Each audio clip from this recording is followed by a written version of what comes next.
Baik, Assalamualaikum warahmatullahi wabarakatuh. Di sini saya akan menjelaskan materi dari mata kuliah MPMPD, yaitu yang saya akan jelaskan sekarang adalah topik 3 dan 4. Topik 3 yaitu berjudul tentang elemen multimedia dalam pembelajaran. Tujuannya adalah untuk meningkatkan pemahaman dan retensi materi dengan multimedia. Definisi dan tujuan. Eh, Elemen multimedia adalah kombinasi teks, gambar, audio, video, animasi, interaktivitas dalam pembelajaran digital. Untuk tujuannya adalah untuk meningkatkan pemahaman, keterlibatan, dan retensi siswa melalui presentasi materi yang menarik dan efektif tentunya yang nanti kita akan aplikasikan di dalam kelas. Jenis-jenis elemen multimedia yaitu ada teks untuk menyampaikan informasi secara tertulis, kemudian gambar. Gambar ini dengan penggunaannya adalah visualisasi materi untuk memperjelas konsep.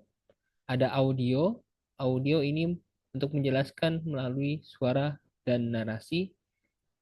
Kemudian video, penyampaian konsep secara dinamis dan menarik. Kemudian ada animasi dan interaktivitas, masing-masingnya untuk penggunaan ilustrasi konsep yang bergerak dan melibatkan siswa secara langsung dengan latihan dan kuis.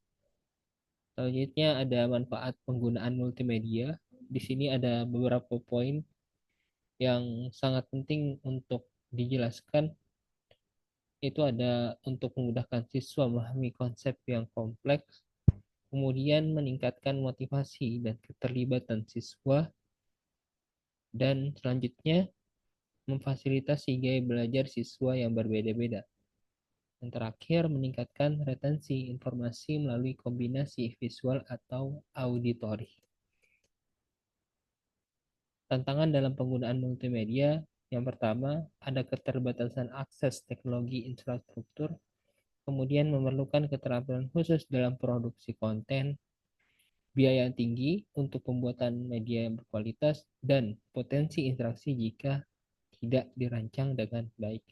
Keempat poin tersebut adalah tantangan dalam penggunaan multimedia. Tentunya dengan tantangan ini ada juga solusi-solusi yang ditawarkan, antara lain yaitu ada contoh implementasi efektifnya. Yang pertama, video pembelajaran untuk menjelas proses sains, simulasi interaktif untuk pemahaman konsep matematika, dan e-book dengan ilustrasi dan audio pendukung. Kesimpulan dari pembahasan elemen multimedia dalam pembelajaran ini dapat meningkatkan efektivitas dan retensi materi jika digunakan secara tepat, namun diperlukan perencanaan dan pemilihan elemen yang sesuai dengan kebutuhan siswa dan tujuan pembelajaran. Selanjutnya, saya akan menjelaskan yaitu topik 4. Topik 4 ini berjudul tentang multimedia storytelling dalam pembelajaran digital.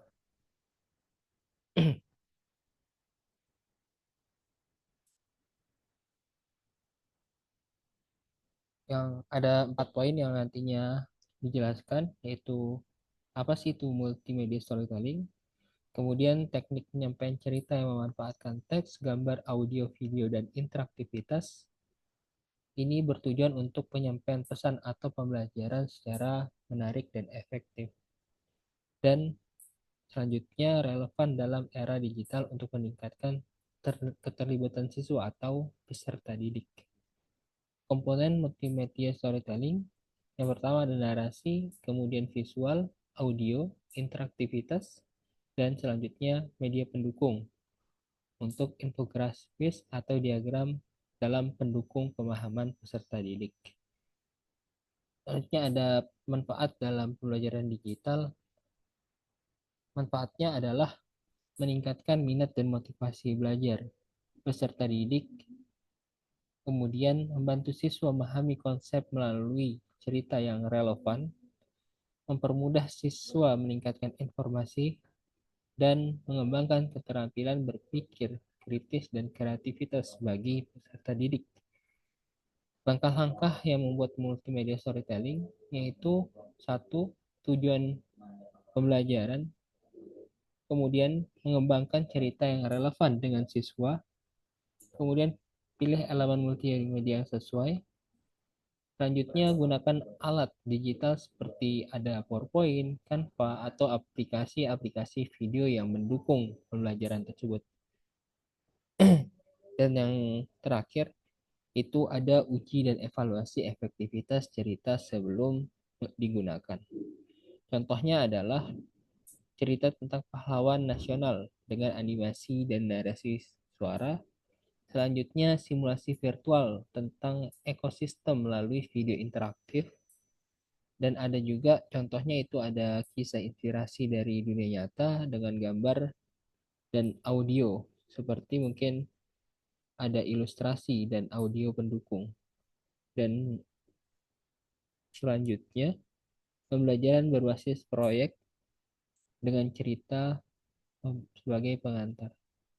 Pembelajaran berbasis proyek ini bisa kita artikan sebagai PJBL ya. Selanjutnya ada tantangan dan solusi. Tantangannya adalah keterbatasan teknologi di beberapa sekolah, kurang keterampilan guru dalam membuat cerita multimedia, dan membuat waktu untuk membuat konten yang menarik. Tentunya jika ada tantangan, ada pula solusi yang ditawarkan, yaitu ada 3 poin. Yang pertama, pelatihan guru dalam menggunakan alat multimedia. Kemudian, pemanfaatan sumber daya online gratis. Dan yang terakhir, kolaborasi antar guru untuk berbagi konten. Simpulannya adalah multimedia storytelling ini adalah inovasi yang efektif untuk pembelajaran digital. Dapat meningkatkan keterlibatan dan pemahaman peserta didik. Dengan persiapan yang baik, tantangan dapat diatasi, mencapai hasil yang maksimal atau optimal. Sekian dari saya. Kurang lebihnya mohon maaf. Assalamualaikum warahmatullahi wabarakatuh.